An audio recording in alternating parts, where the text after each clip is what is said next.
Chaque année, des millions de personnes dans le monde sont victimes d'un accident vasculaire cérébral AVC, une urgence médicale qui bouleverse des vies et des familles. Si le cerveau en est la première victime, le cœur en est souvent le complice silencieux. L'AVC se manifeste souvent soudainement, sans prévenir.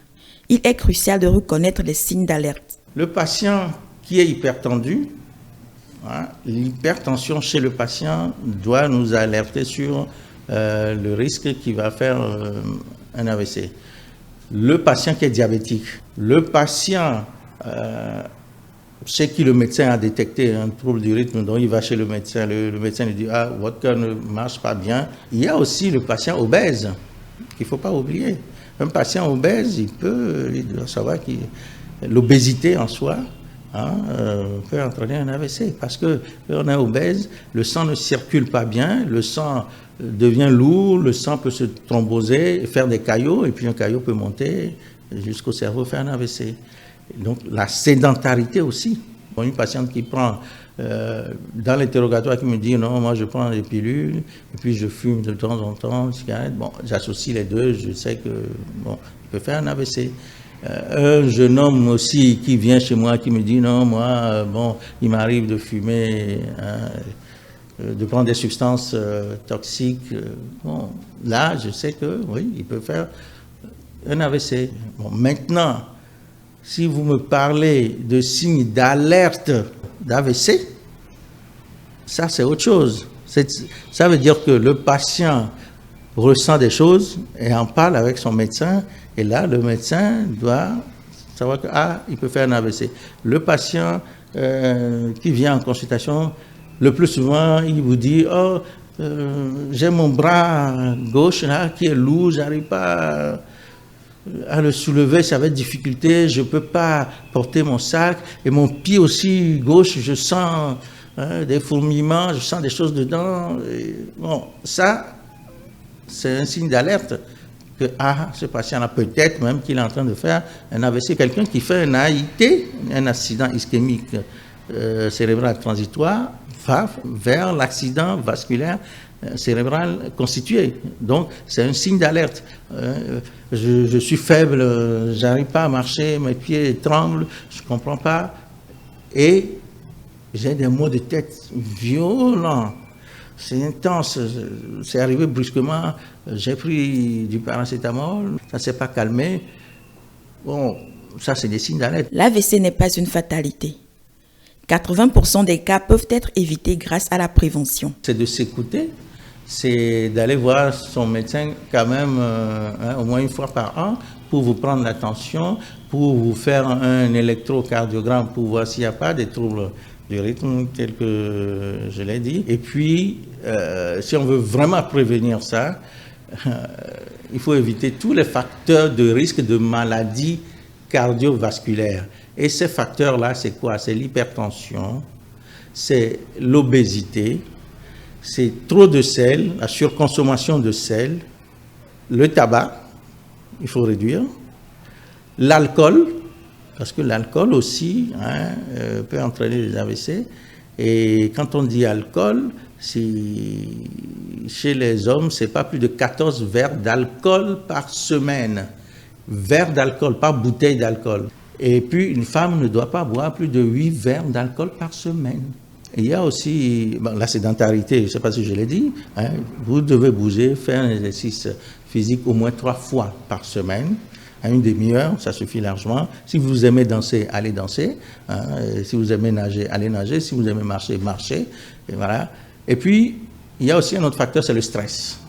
Le stress aussi est source vraiment d'AVC. Après un AVC, le cardiologue occupe une place essentielle dans la prévention secondaire. Le rôle du cardiologue, c'est de maintenir la pression artérielle du patient stable, basse et stable.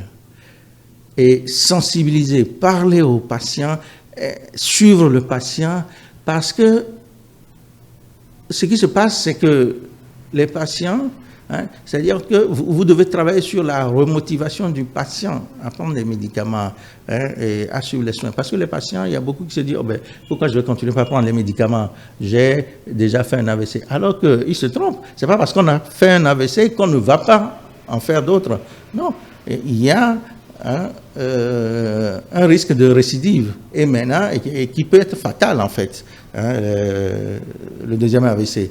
Donc il faut remobiliser le patient pour qu'il adhère aux soins thérapeutiques, bien contrôler et stabiliser sa pression artérielle. Et vous savez, ces patients-là, ils deviennent sédentaires par la force des choses, handicapés parce qu'ils ont un handicap de mobilité. Donc il faut lui faire comprendre que le fait qu'il ne bouge pas beaucoup peut entraîner encore un AVC parce que le sang va se coaguler, il va avoir thrombose et caillot et AVC. Donc, lui prescrire des médicaments qui vont fluidifier le sang. Malgré les progrès médicaux, plusieurs obstacles freinent un bon suivi. Le défi, c'est celui de la mobilité. Vous savez, ces patients-là, une fois qu'ils sont handicapés, de la moitié du corps, ils ont du mal à se déplacer et ils font pas, sincèrement, ils font pas beaucoup d'efforts pour recouvrer leur mobilité. C'est vrai, ils vont pas recouvrer la mobilité à 100%, mais ils peuvent la recouvrer à 80%, voire même 90%. Donc, le défi majeur, c'est de dire au patient, enfin, c'est de travailler avec le patient pour lui faire comprendre que vous pouvez y arriver. Hein. Prenez bien vos médicaments, suivez votre tension, une fois qu'elle est stable, et puis soyez positif dans votre tête, suivez bien les recommandations du kiné, faites vraiment les exercices. C'est un défi majeur.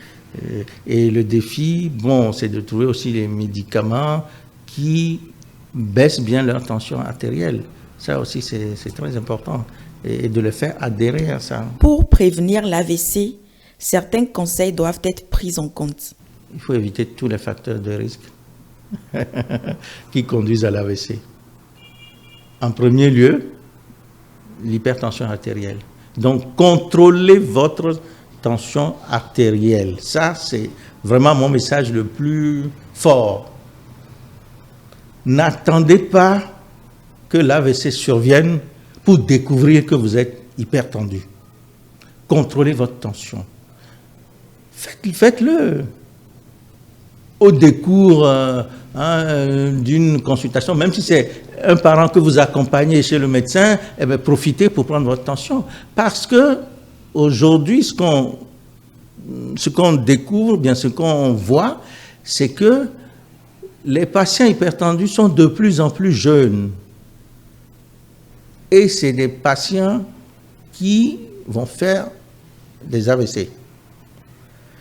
Vous vous rendez compte, vous avez un patient de 27 ans qui vient parce que j'ai des maux de tête, ça ne suffit pas, ou j'ai des palpitations, ça ne va pas, et puis vous lui prenez la tension, il est à 20/12 de tension, à 29 ans, 27 ans. S'il continue comme ça, à 30 ans, il va faire l'AVC. Ou même à 27 ans, là, il va faire l'AVC.